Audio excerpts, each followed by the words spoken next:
Seated self-defense, or how to defend yourself from a seated position. That's the topic of this video. So let's begin. First, it's important to maintain awareness. Stay alert and awareness of your surroundings, especially if you're seated in a public area. Awareness is the first line of defense. Now, if your intuition or your awareness senses a potential threat from one or more people, it's important for you to get up and leave and not to stay seated. How do you get up and leave? Depending on the distance. If there is distance between you and that potential threat, then you may make believe that you're late for an appointment. Look at your watch and then you leave. It may be you start texting, you continue to text and you leave. It may be you're drinking a hot or cold liquid, you continue to do so and you leave. Maybe eating a sandwich, continue to do so and you leave. Maybe you're reading a book, you close that book and then you leave. And you do this without making any eye contact, but maintaining awareness. Again, it depends on distance. If this potential aggressor is closer, if I go to get up and he's already, or this person's aggressor is already in my personal space, I go to get up, either going to push me back down into a seated position or hit me and knock me back into a seated position. So it's important how you get up.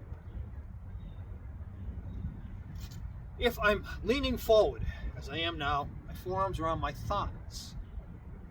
When I go to get up, I do not want to present my head to the aggressor. If I do so, I'm leaving myself open to get punched, kicked, kneed, etc. So what you need to do is, instead of going forward to get up, you stand straight up. Now, I can sidestep and go to the right, or I stand straight up, I sidestep and go to the left, or run, depending on the situation. Another one, position your feet. Now, because of the camera, you can't see get a good clear shot of my legs, but I can step back with my right leg up on the ball of the back foot, or I can step back with my left leg up on the ball of the back foot to position myself to sprint or run, depending on what escape route I have available to me. It also sets me up, if I'm stepping back with my right leg, I'm up on the ball of the back foot. If I go to stand as my aggressor is coming forward, I can do so and be in a fighting position with my hands in a defensive position.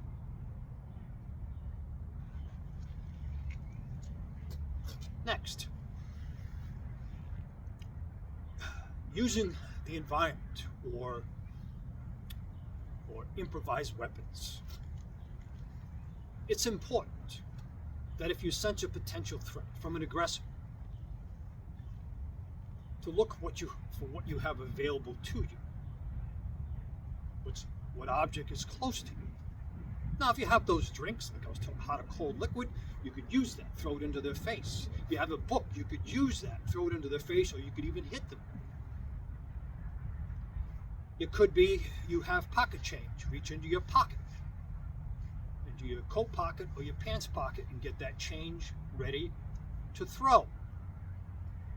Sure, it could be some people carry sand or dirt in their pocket. Get it ready. It works. Remember, this is not a sparring match. This is about survival, whatever it takes. So you have that to distract and then to follow up. Now, if I have an EDC, an everyday carry, what is that? Do I have pepper gas? Do I have a pen? Do I have a mini flashlight? Do I have a pocket knife? You got to start getting this ready, your EDC ready as well, if you have the time. So I may distract and then use my EDC. If I don't have an EDC, or in addition to my EDC, now comes the physical defense techniques. For physical defense techniques, if I'm leaning back, I do have my hands, of course, but I have my legs here to use defensively, and I have front kicks. I can go front kick to the groin, I can go front kick to the solar plexus, I could go front kick to the face, depending on your flexibility. I could front kick them in the groin, they buckle, the head comes forward, then I could kick them in the face. I have my oblique kicks. I could oblique kick the shin. I could oblique stomp kick that knee. I could oblique stomp the inside of their thigh to buckle that leg. You have that. Again, I could give you more, but you don't need more. You just need a few, that you need a few of these tools to practice regularly. As a combination, I could front kick that groin and then oblique stomp kick that knee and escape. I could oblique stomp kick that knee and then front kick that groin and escape. There are a lot of combinations I could give you. But practice. See what you come up with. And then practice it regularly.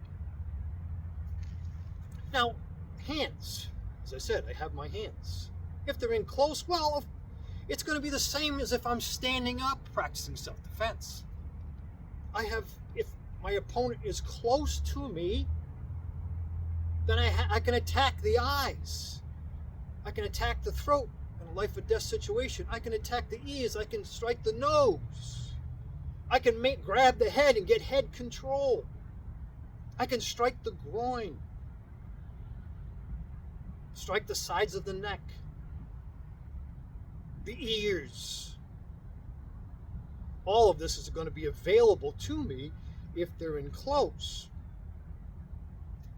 Now, if I'm leaning forward, things change a little bit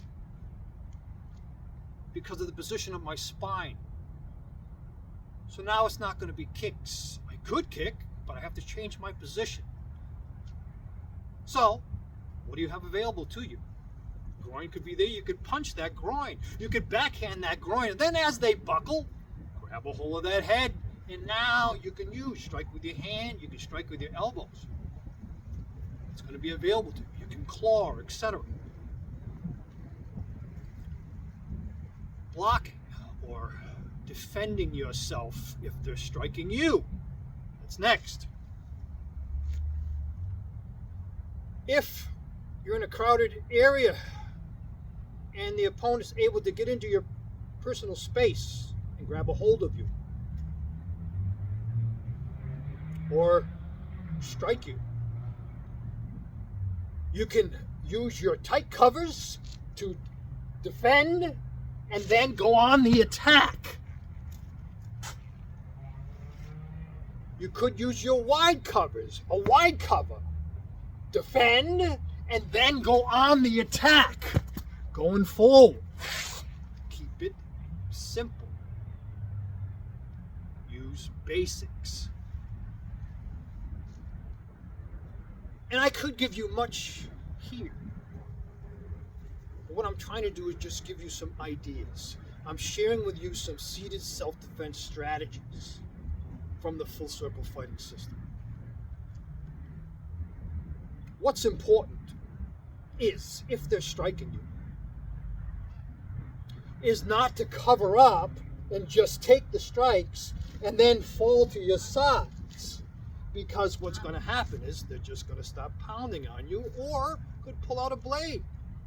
You don't know how it's going to escalate. So defend and attack and continue to attack. Because remember, the goal of self-defense is to protect yourself and escape from harm.